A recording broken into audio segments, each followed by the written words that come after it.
Assalamualaikum warahmatullahi wabarakatuh. Rahayu, rahayu, rahayu. Pemirsa, pemerhati, pencinta, subscriber, netizen, padu gaul yang budiman di mana berada, baik di alam gaib maupun di alam nyata, baik di Nusantara maupun di luar Nusantara. Semoga semua diberi kesehatan, diberi keujungan, diberi keberkahan, serta diberi kemudahan dalam segala urusan. Semoga kita semua dilindungi dari semua bala bencana yang sedang sekarang ini melanda hampir seluruh dunia. Adanya banjir bandang, angin puting beliung, tanah longsor, kebakaran di mana-mana. Mudah-mudahan kita semua dilindungi dari semua bencana itu. Yang sedang sakit, selalu kami doakan diberi kesembuhan dengan mudah dan tidak kambuh-kambuh lagi. Yang masih punya utang, kami doakan diberi kemampuan untuk melunasi semua hutang-hutangnya dan dibebaskan dari jerat dan belenggu riba.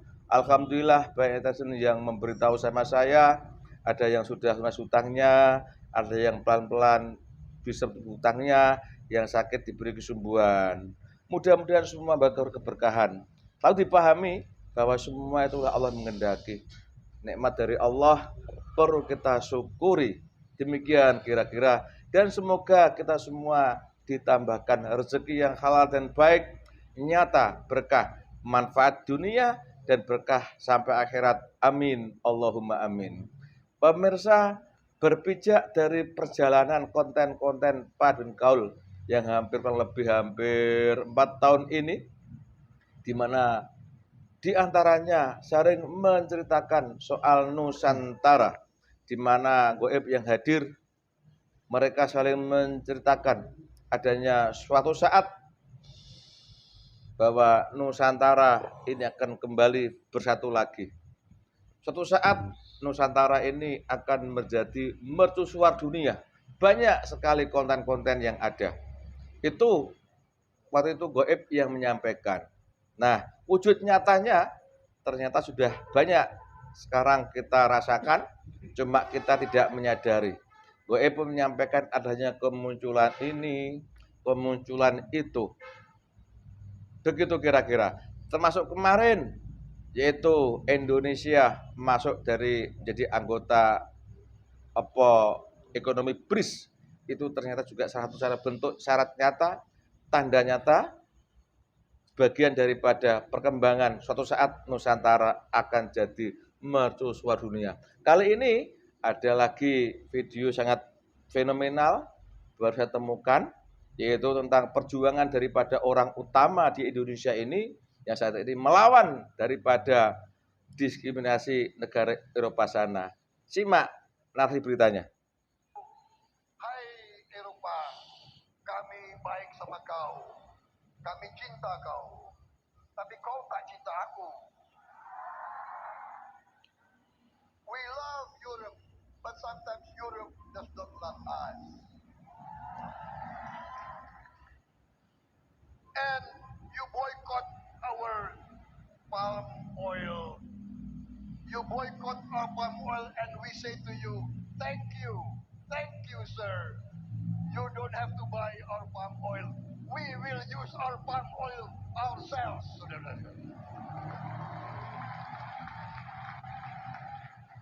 Kalau bahasa anak Jakarta, lo mau beli kek, lo nggak beli kek, emang gue pikirin. Negara gue besar, rakyat gue besar, gak perlu kita jual ke ente sana. Kita pakai sendiri. Terima kasih, lo nggak mau beli. Jangan main-main dengan Indonesia sekarang ya. Indonesia ini punya kekayaan, punya kekuatan. Kita tidak mau dijajah kembali. Kita tidak mau menjadi kacungnya bangsa lain. Saya tidak rela kalau kalian itu disuruh-suruh oleh bangsa lain. Saya tidak rela. Saya tidak rela anak-anak saya jadi kacungnya bangsa lain. Saya tidak rela. Padahal Organisasi Perdagangan Dunia WTO baru saja memutuskan bahwa kebijakan Uni Eropa atas minyak sawit dan biofuel Indonesia adalah praktik diskriminasi. Kemenangan ini menjadi momentum penting bagi Indonesia, yang sejak lama berjuang melawan ketidakadilan atas nama keberlanjutan lingkungan. Keputusan ini menunjukkan bahwa Indonesia tidak tinggal diam terhadap perlakuan yang tidak adil. Ini adalah hasil dari diplomasi intensif dan kerja sama berbagai pihak di dalam negeri. Kasus minyak sawit bukan sekadar persoalan lingkungan, melainkan medan pertempuran dagang yang sengit antara Indonesia dan Uni Eropa.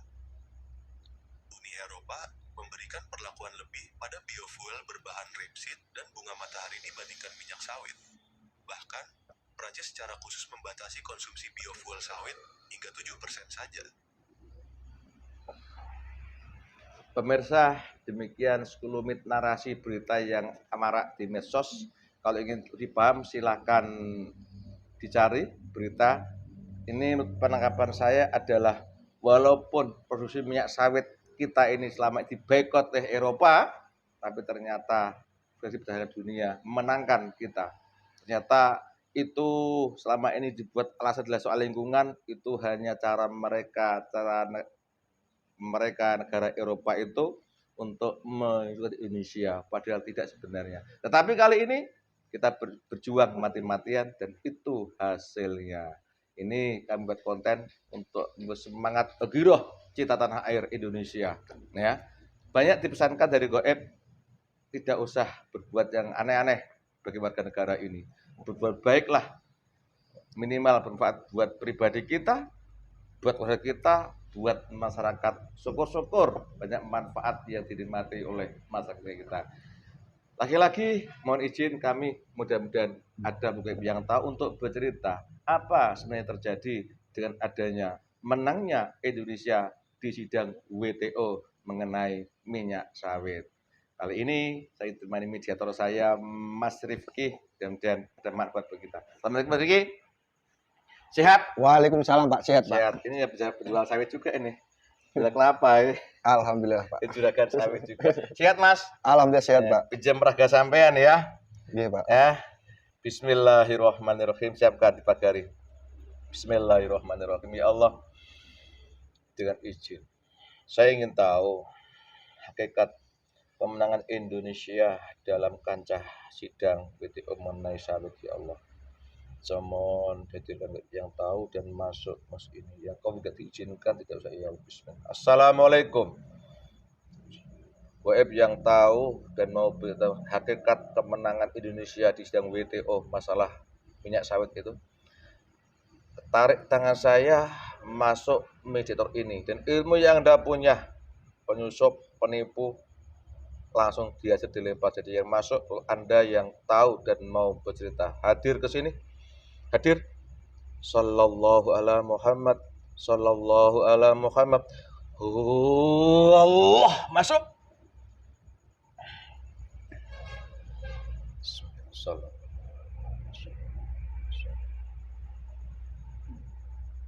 Energi ukuran surat tubuh Imam Suki.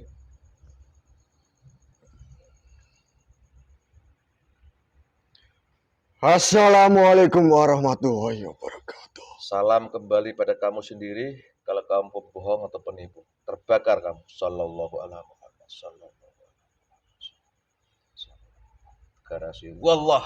Waalaikumsalam. Maaf saya kurang sopan. Ya tidak apa-apa. Dan ilmu yang Anda punya dibersihkan dulu tubuh ini daripada yang pengacau. Semuanya. Negatif yang ikut mendompleng. Semuanya. Dari bawah sampai ke atas semua. Bersihkan semua. Sallallahu alaihi wasallam. Semua dibersihkan total. Yang mengganggu.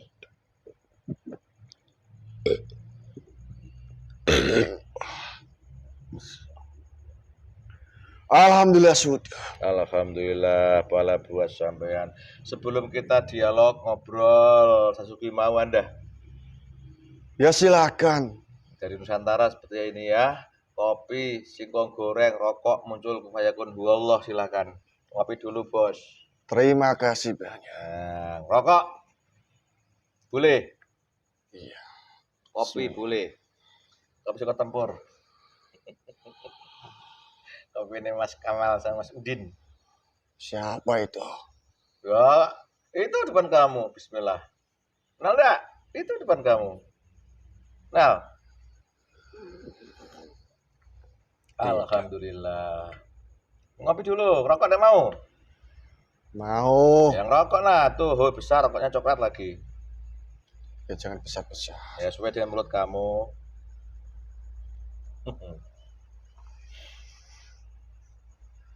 Selamat datang di tempat saya. Maaf yang masuk ke tubuhnya Mas Rifki ini golongan apa?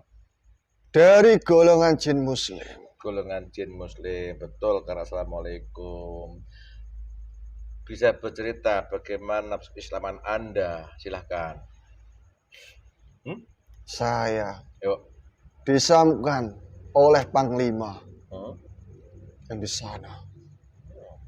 Terus? Di luar sini. Oh.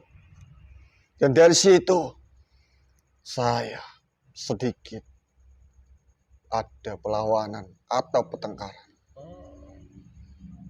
Ketika golongan kami kewalahan, dihancurkan, dan dari situ golongan kami ikut masuk Islam yang diislamkan oleh Panglima yang ada di sana. Punya nama Anda? Punya Siapa namanya? Sena Sena. Punya usia di manusia berapa, Mas Sena? Umurnya berapa dunia manusia?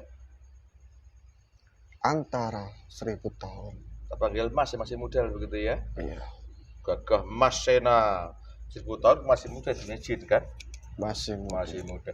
Berarti ceritamu kurang lebih sama dengan Mbah Wirang kemarin? Oh, Mbah Wirang enggak? Tahu Sama seperti itu kisahmu? Keislaman ada? sama, akan tetapi Hmm. kita mempunyai pasukan tersendiri. Ya. Dia di bagian sana, Hmm. saya di bagian sana. Saya tanya sama kisahnya kan, pertempuran dulu kan? Sama. Berarti kalau begitu Anda kenal, pernah mendengar namanya Panglima Burung? Pernah mendengar. Tetapi Mm-mm. saya bukan di situ. Iya, pernah mendengar namanya Datuk Mangga Putih? Pernah. Jadi satu pulau yang dibeli sama, satu pulau ya, tinggalnya ya. Saya bagian Sumateranya. Oh, ya Sumatera, jauh ya. Terus ini, berarti yang selamat Anda itu panglimanya siapa namanya? Tidak boleh disebutkan. Nah, dari golongan jin atau manusia? Roh?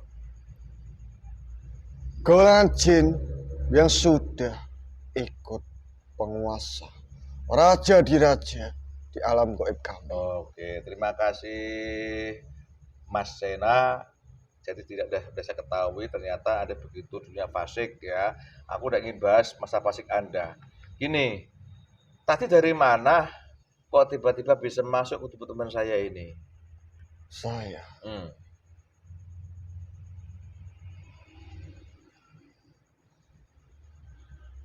dari tempat sana, ketika manusia yang saya ikuti selesai berbicara di depan publik semuanya. Dan dari situ, ketika itu semua sudah selesai, golongan kami kembali ke tempat saya Oh, begitu. untuk menjaga aset yang di sana. Allahu Akbar. Oke, saya coba terus. Itu. Sambil merokok ngopi, Mas Sena. Jangan galak sama saya, aku lari nanti kamu galak. Saya tidak galak ataupun marah terhadap kamu. Terus. Seperti inilah jiwa saya. Oh, gagah. Menggelegar, semangat gitu ya, Mas Sena ya. Iya. Mas. Siapa yang kamu ikuti kalau begitu? Ya seperti itu. Oke, jadi pada dasarnya Anda ini menjaga sebuah aset saat ini, ya toh. Kemudian mengikuti orang yang kamu ikuti. Insya Allah saya paham yang kamu ikuti itu. Orang utama di negara ini kira-kira? Orang utama yang di negara ini. Saya ditugaskan untuk mendampingi Mm-mm. ketika beliau itu Mm-mm. berbicara atau pidato di depan publik semuanya. Hmm. Karena bicaranya itu Mm-mm. bisa menyinggung negara lain Mm-mm. ataupun Eropa. Hmm. Seperti itu. Ini tak dengeran rekamannya ya. Hai Eropa, kami baik sama kau. Itu kira-kira? Kami cinta Ya kau. seperti itu. Tapi kau Jadi ada unsur golongan Anda yang membantu waktu itu? Ini. Ada golongan kami yang membantu itu semuanya Hmm. saat pidato sana. Ketika pidato itu Hmm. sudah didengarkan oleh benua-benua Eropa itu, Mm-mm. ada yang tidak suka Hmm. dan ingin membatasi produk dari Indonesia ini. Hmm. Entah itu kelapa sawit, entah itu kosmetik, entah itu apapun yang ada di Indonesia ini. Hmm. Ada perbatasan-perbatasan tersendiri. Jadi ketika beliau bicara itu, kamu mendampingi teman yang lain. Iya. Selain golongan Anda, apa saja yang mendampingi beliau waktu itu? Selain Mas Sena, golongan apa saja yang mendampingi waktu beliau itu? Ada sosok roh. Roh. Sebutkan siapa? Ingin tahu aja golongan apa sih selain golongan jin Muslim, ada roh apalagi yang mendampingi beliau waktu itu? Tidak perlu disebutkan. Ya mungkin golongan cahaya atau apa gitu loh. Jangan siapa-siapanya. Golongan cahaya itu bukan dari dirinya sendiri. Akan tetapi golongan cahaya itu yang ditugaskan oleh penguasa, bukan di dalam dirinya sendiri. Oh iya ya. Ya, terus ini, golongan gaib ada golongan roh cahaya, terus golongan sampean, golongan jin Muslim. Kok bertugas mendampingi orang itu? Itu yang nyuruh siapa itu? Penguasa kami. Penguasa kami di alam gaib. Kamu tahu itu penguasa kamu siapa namanya? Kamu jangan tanya seperti itu. Ya siapkan aja, nggak boleh kira-kira. Nggak boleh jawab. Kan terkenal tuh penguasa gaib siapa namanya? Sang Hyang Nurjaya Niwarna. Iya, saya ingin tahu dari Anda.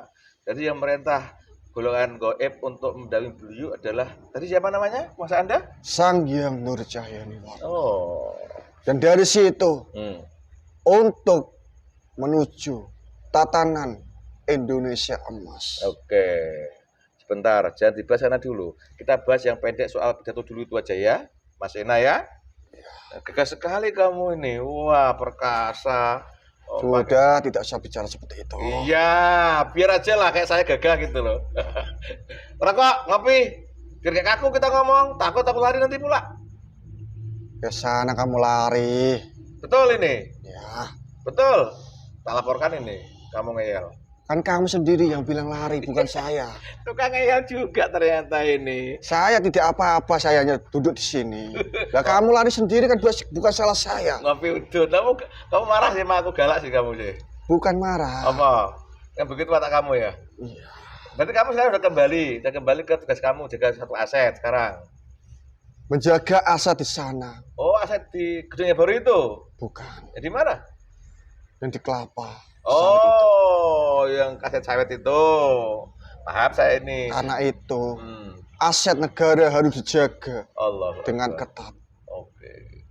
Terus ini Mas Ena, terima kasih terhadap Anda bahwa Anda ini adalah salah satu gaib yang dipilih beliau untuk mendampingi pada orang utama tadi itu ketika pidato soal sawit itu ya. Iya. Gini. Bisa apa yang kamu ceritakan tentang hakikat di dunia manusia? Saya tahunya hanya sekarang ini sidang organisasi dagang internasional itu, kelompok-kelompok itu Indonesia menang. Tapi ini kan dipojokkan terus, ya kan? Iya. Ternyata menang bahwa sawit Indonesia itu gak ada salahnya. Silakan dipakai, jadi begitulah. Aku mohon pada izin beliau, Anda datang ke sini. Apa yang bisa kamu ceritakan soal itu, Mas Ena? Silakan ceritakan. Yuk. Kekayaan yang ada di Indonesia ini untuk Indonesia semuanya. Terus. untuk mensejahterakan negara ini dari berbagai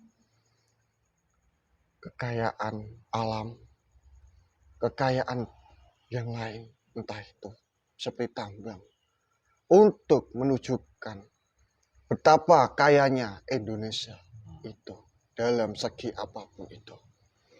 Biarkan orang lain menganggap Indonesia itu lemah, rendah, ketika ada perbatasan-perbatasan seperti itu. Ketika kelapa sawit itu ada tidak bisa diimpor ke sana, itu lebih baik. Karena sana pun juga membutuhkan kelapa sawit itu untuk bahannya strategis. Dan dari situ semuanya untuk Indonesia saja. Biar orang-orang di sana itu pada bingung dan kacau atas kekayaan yang ada di Indonesia ini. Tidak bisa diimpor ke sana. Itu aja Ya, yang boleh kamu omongkan. itu saja. Bersihkan dulu tubuh ini dari pengganggu yang lain. Bersihkan dulu. Saya yang ganggu itu. Yang mengganggu. Saya yang ganggu itu. Dilempar aja sama yang ngirim. Semuanya dilempar ke tetap. Pikirannya ini semuanya.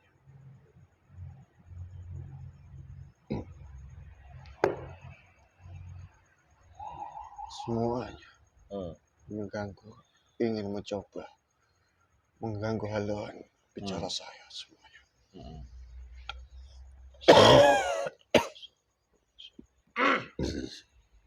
Semuanya kembalikan pada yang mengirim, tembus ke jasadnya masing-masing.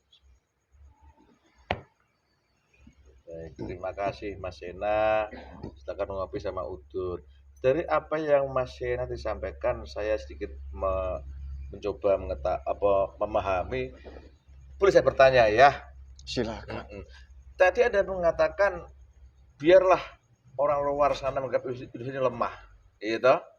Menganggap kita tidak punya apa-apa, tapi kenyataannya kita ini kekayaan yang luar biasa kan begitu. Nih, khusus masalah minyak sawit yang selama ini memang disudutkan lah oleh negara Eropa itu. Tapi di dunia dagang ini dimenangkan.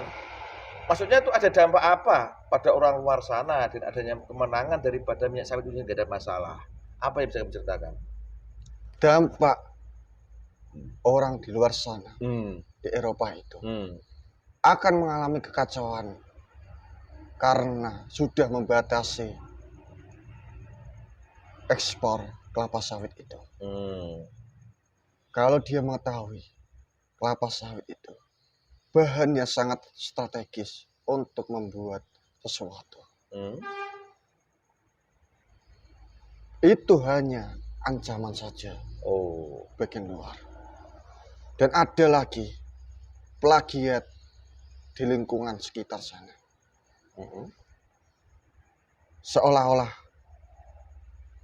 presiden itu dikritik oleh plagiat di lingkungan itu. Karena ingin menambah ekosistem kelapa sawit yang meluas nantinya. Yang tidak suka akan mengkritik seperti itu. Akan negara Eropa itu akan bertambah buruk ketika akses itu ada perbatasan lain. Akan tetapi negara lain juga membutuhkan, bukan hanya di negara itu saja. Jadi boleh saya katakan bahwa selama ini yang mereka buat satu propaganda itu hanya sekedar asal mereka aja gitu. Supaya mencapai keuntungan yang lebih tinggi dan bisa membangkrutkan Indonesia ini. Karena bisa diambil terus-menerus dengan harga yang sangat rendah. Ketika nanti ada perbatasan itu, bisa kelapa sawit itu akan naik menuju ke tinggi. Karena sudah menolak jual beli itu. Terus ini, dengan kemenangan Indonesia di sidang WTO itu dampak buat Indonesia sendiri apa nanti itu?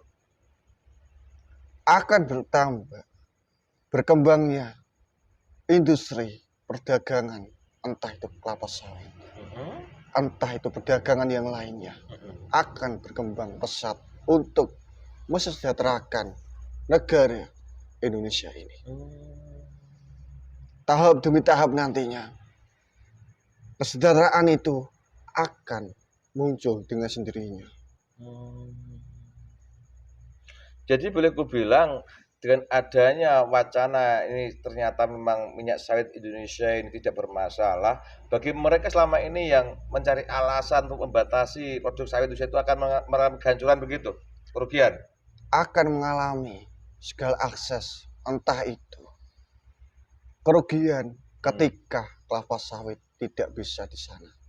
Karena di sana pun juga membutuhkan kelapa sawit untuk bahan yang di sana. Karena kelapa sawit itu yang sudah diimpor itu bukan hanya 1 atau 2 hari. Bertahun ke belakang itu sudah ada ekspor ke Eropa untuk bahan sandang pangan yang di sana. Jadi ketika perbatasan itu dibatas-batasi kelapa sawit itu lebih baik, lebih bagus tidak mau membeli, ya juga tidak apa-apa. Tidak usah diambil pusing. Karena Indonesia ini negara yang sangat banyak sekali untuk bisa mengelola itu semuanya untuk mencapai target tertentu nantinya. Ketika kelapa sawit itu diolah dengan sendirinya, entah dijadikan minyak, entah dijadikan apapun itu, bisa mengembangkan Indonesia ini semakin nyata. Jadi mereka yang membatasi diri justru malah kerugian ya. Jadi minimal bahan baku mereka nggak terpenuhi nantinya. Tidak akan terpenuhi karena kelapa sawit itu sangat strategis untuk sebuah bahan. Dan minyak sawit itu bisa dimanfaatkan oleh negara Indonesia sendiri ke dalam begitu? Iya. Untuk kemakmuran Indonesia kira-kira? Untuk kemakmuran Indonesia dan kesejahteraan yang ada di Indonesia ini. Akan tetapi bagi yang tidak suka terhadap itu akan mengkritik secara habis-habisan kepada presiden yang ada di sini. Ini masalah bagi yang nggak suka akan berarti habis-habisan. Yang nggak suka itu negara luar atau orang Indonesia sendiri? Plagiat lingkungan sendiri sini.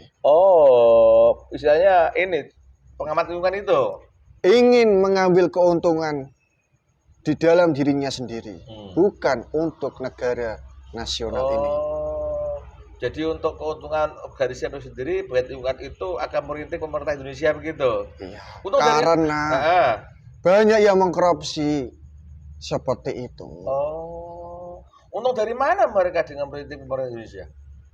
Dari mana untungnya mereka? Sebenarnya tidak ada untungnya apa-apa ketika presiden sudah bicara A. Siapa yang lawan akan mati kelaparan. Bagi yang mengkritik itu, dia sudah mengkorupsi bahan-bahan seperti itu. Mengkorupsi? Iya. Maksudnya ada keuntungan tersendiri dengan cara seperti itu? Ada. Di balik itu semua. Karena mungkin dengan kebijakan pemerintah yang memperbanyak sawit ini mereka rugi karena nggak bisa korupsi lagi begitu kira? Bisa. Terima kasih. Itu orang Indonesia sendiri kira? Orang Indonesia sendiri. Orang pintar-pintar itu kira? Dia tersembunyi di balik topengnya.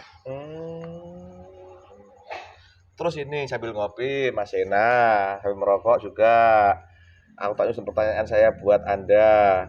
Terus ini, fenomena dengan banyaknya kekayaan Nusantara ini, satu sawit itu kedepannya apa terjadi buat Indonesia itu?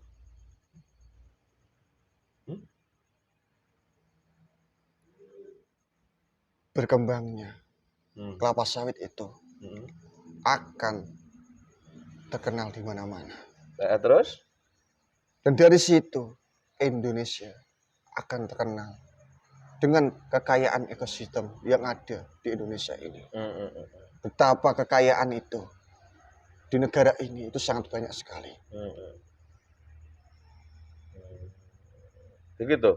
Iya. Jadi kedepannya makin terkenal bahwa itu kaya itu. Nah ini banyak yang tanya sama saya. Pada katanya saat ini bilang untuk kemakmuran rakyat, tapi kenyataannya masih mereka yang nggak bersyukur dengan keadaannya, selalu aja mereka menyalahkan terus kebijakan pemerintah. Apa yang bisa kamu katakan, Mbak Sena? Presiden hanya satu. Yap. Dia tidak bisa berkeliling Indonesia secara penuh. Tetapi kalau hanya soal mengkritik, tidak sampai ke presiden, itu percuma, omong kosong. Nah, terus? Ketika presiden itu tahu rakyat kelaparan, tidak punya apapun, pasti didatangi untuk memberikan segala sandang pangan itu. Seperti itu. Seperti itu. Nah, pada kenyataannya di lapangan bawah ada pembagian yang nggak rata, itu salah di mana itu salahnya? Proses uang yang sudah diturunkan oleh presiden itu sudah banyak sekali. Diturunkan oleh menteri-menterinya untuk berkeliling Indonesia, untuk membuat uang itu kesejahteraan atau kemakmuran manusia atau rakyat di sini. Akan tetapi uang itu semakin ke bawah itu berkurang jumlahnya, tidak stabil. Yang diberikan dari atas semakin berkurang. Ketika sampai orang yang terakhir, dia hanya mencapai uang yang sangat sedikit sekali. Dia tidak bisa menjangkau orang yang kesusahan, hanya bisa menjangkau untuk lingkungan yang di sini saja. Karena uang itu sudah terbatas, yang dimakan oleh para koruptor itu. Oh, alah. Jadi banyak kebijakan orang utama udah bagus, cuma para pelaksana ini yang korupsi gitu. Banyak yang korupsi, Oh. yang menyalahkan uang itu, tidak bisa menjalankan tugas dari atasannya itu. Terus kalau Mas Sena lihat ya, fenomena seperti itu masih banyakkah di Indonesia ini? Masih banyak sekali. Entah itu tahap pembangunan, entah itu jalan atau pembangunan apapun itu pasti banyak yang korupsinya. Tidak murni uang dari atas sana. Karena di dalam dirinya itu ingin mendapatkan uang yang sangat banyak. Jadi pada pelaksana di lapangan, pelaksana itulah yang nakal kalau begitu ya. Dan nantinya presiden itu akan menghancurkan orang-orang seperti itu, akan membabat dan lulantakan orang seperti itu, supaya negara ini bisa makmur tanpa adanya koruptor atau korupsi nantinya. Jadi menurut penangkapan saya, sebenarnya kebijakan pemerintah sudah bagus ya, sudah banyak ditujukan untuk kemakmuran rakyat, tapi banyak pelaksana-pelaksana yang nakal gitu. Iya. Iya. Tadi kamu mengatakan nanti orang utama di negara ini akan nanti balas koruptor mau bersihkan semua. Kan nggak semudah itu, Mas Sena. Adakah cara lain? Memang tidak semudah itu. Terus? Ada yang sudah mengklaim untuk menyelidiki satu persatu siapa orang yang sudah mengkorupsi koruptor itu seperti itu. Presiden hanya menugaskan cari orang yang banyak korupsinya itu langsung dihukum saja. Oh begitu. Jadi itu dibersihkan kalau begitu ya. Iya. Oh ini sambil ngopi merokok Mas Sena ya. Jadi begitu proses kira-kira yang bisa diceritakan soal kebijakan udah bagus sampai bawah, tapi begitu ternyata di tengah jalan banyak yang begal gitu ya. Banyak yang nyorot sih gitu ya. Banyak yang begal. Dan semua itu sudah kerjasama siapapun yang melanggar, dia yang dijebloskan. Karena di situ ada penguasanya, ada yang memegang kendali itu semuanya. Kalau orang itu berkata jujur, orang jujur itu pasti akan dijebloskan melalui korupsi yang dia sudah makan di dalam dirinya atau bahkan keluarganya itu semuanya. Kambing hitam kan? Iya. Mencari kambing hitam kalau begitu. Berarti pelaku utama nggak terbongkar, tapi yang di kambing hitaman itu. Nah itu kan hukum dunia kan sulit, ya. Kira bagaimana? Kan saya pernah mendengar bahwa orang salah mesti seleh, itu orang dolim akan mendapat akibatnya. Ini kan kalau diterapkan dengan tata cara hukum dunia ini kan sulit. Perbuktian ini dan mereka bisa berputar, bisa berbelit. Nah, adakah cara lain? Mungkin ada cara lain. Apa? Yang jelas paten. Cara lain itu semuanya adalah dari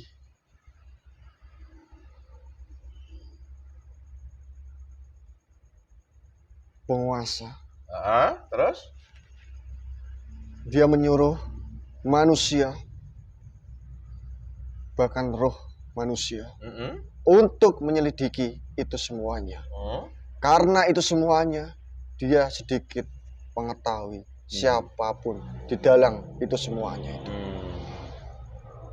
Roh manusia itu sudah diperintahkan untuk membongkar itu semuanya dari penguasanya, penguasa di alam kami. Roh manusia itu yang sudah ditolong karena tidak bersalah dulunya. Iya, insya Allah saya paham siapa beliau itu.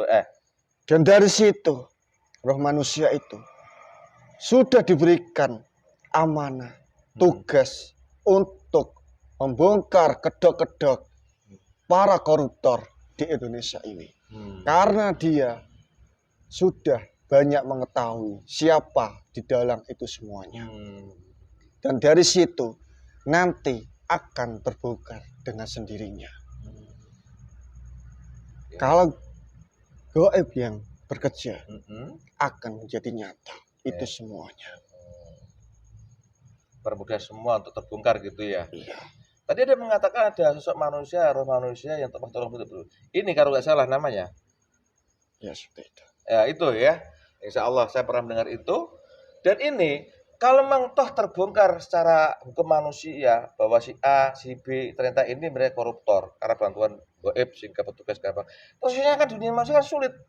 Ya gitu-gitu aja, di penjara sekian tahun lepas, kayak ini yang 3 triliun gitu-gitu aja. Karena hukum itu tidak mematuhi perintah dari Presiden Prabowo itu.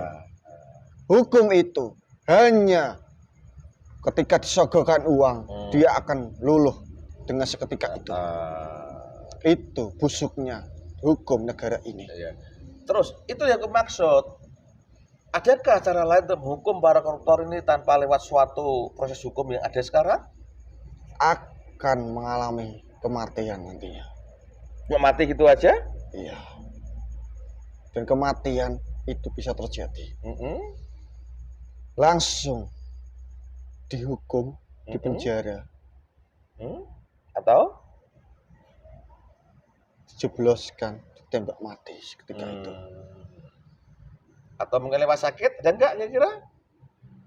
Kalau sakit itu, para korupsinya itu sudah mengalami itu semuanya. Sudah mengalami sebenarnya. Karena sudah memakan, bukan haknya, atau memakan uang haram itu, sudah menjadi darah daging uang itu akan mengalami kesakitan. Dia memakan sampai anak turunnya itu bisa menggerogoti di dalam dirinya itu. Itu ya. Oke, terima kasih. Jadi ternyata selama ini tadi ada mengatakan untuk kemakmuran Indonesia sebenarnya orang utama sudah banyak bagus kebijakan, Cuma para pelaksana ini banyak yang nakal gitu, selewengkan di korupsi begitu. Banyak yang melewengkan semua. Sehingga harus sampai ke bawah sudah sangat berkurang banyak itu yang dirasakan masyarakat. Iya. Nah, dan itu ternyata Kalau masyarakat itu hanya mengeluh ketika uang itu tidak sampai ke masyarakat yang lain. Itu keluh kesahnya masyarakat. Padahal uang itu sudah diterjunkan berbagai wilayah. Sudah ada survei negara, wilayah yang kurang mampu atau segi sandang pangannya. Itu ada surveinya. Akan tetapi uang itu tidak nyampe ke masyarakat. Karena itu korupsi ya kan? Iya. Dan alhamdulillah memang ini ada kekuatan besar yang bekerja di Indonesia.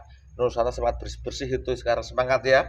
Nah, terus ini dari yang Mas Sena sampaikan begitu banyak kayak Indonesia, ya.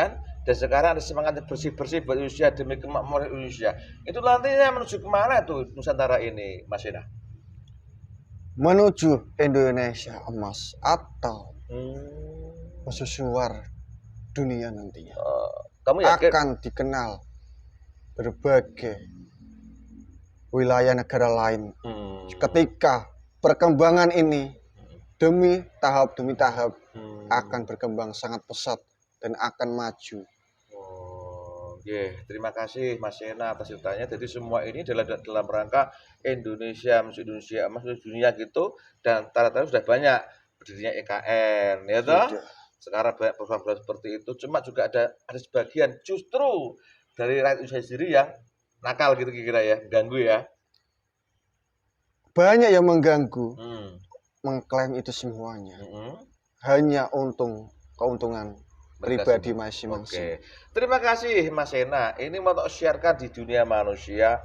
Apa ya pesan yang Anda sampaikan buat rakyat Indonesia ini, Mas Sena? Tidak usah khawatir terhadap apapun itu. Jangan gentar.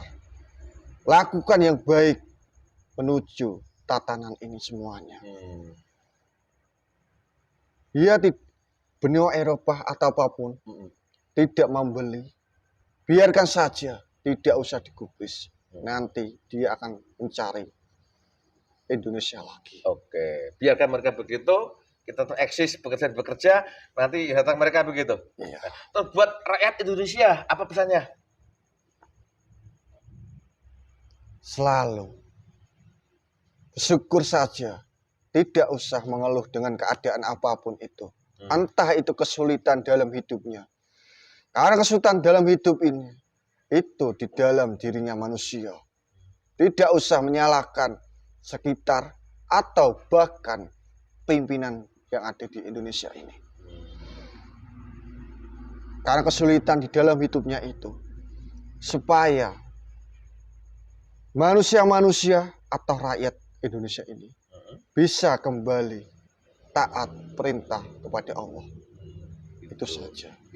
Terima kasih Mas Sena atas perjangannya, atas ceritanya. Pada hakikatnya menangnya Indonesia di dagangan soal minyak sawit itu seperti itu dah menceritakan semua dalam rangka menuju Indonesia emas gitu ya. Cuma banyak orang yang grogol sendiri ya, tapi mereka suatu saat akan kena azab juga. Bagi Indonesia tetap semangat bekerja begitu kan? Tetap semangat dan berjuang melawan itu semuanya. Jangan jadi kacung atau apapun. Berdiri dengan negara ini sendiri. Tidak usah mengklaim negara lain.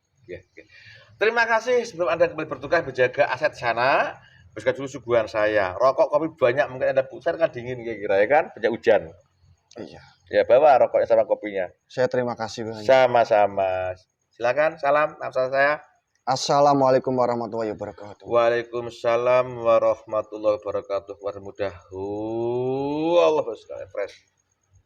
Sadar? Iya, Pak. Alhamdulillah pemirsa, demikian obrolan saya dengan makhluk gaib yang golongan jin yang masuk hari ini, yang panggil Mas Sena tadi, yang bercerita hakikat menangnya Indonesia di WTO tentang kelapa sawit. Seperti itu kira-kira. Kalau mau disimak. Nah, ternyata tetap semangat kita Nusantara ya. Sekarang sudah banyak gerakan daripada pemerintahan kita, dan ternyata kendalanya justru datang dari dalam sendiri katanya. Negara asing sudah nggak berani macam-macam sama Indonesia. Nah, alhamdulillah perjuangan soal Palestina, perjuangan yang lain-lain sudah terwujud sekarang. Kita sebagai Indonesia perbaiki diri kita masing-masing, bersyukur apa yang ada. Kesulitan yang kita alami tidak usah salahkan siapa-siapa, salahkan diri sendiri, introspeksi diri. Kenapa seperti ini? Ya ujung-ujungnya belajar, ya tobat, ya taat, akhirnya gitu. Pemirsa, semua kejadian yang terjadi di dunia ini sudah ditakdirkan dan dikehendaki oleh Allah. Ya Allah mengendaki pasti akan terjadi walaupun seluruh makhluk dan orang-orang pandai pintar untuk menolaknya. Termasuk konten saya kali ini, apabila itu kebenaran itu mutlak dari datangnya dari Allah. Di sini banyak kekurangan, itu karena kebodohan kami yang di sini. Salah kata, salah ucap, salah sikap kami. Tetap semangat Nusantara. Kita membangun Nusantara diawali dari diri kita pribadi. Terima kasih, mudah bermanfaat. Wassalamualaikum, rahayu, rahayu, rahayu.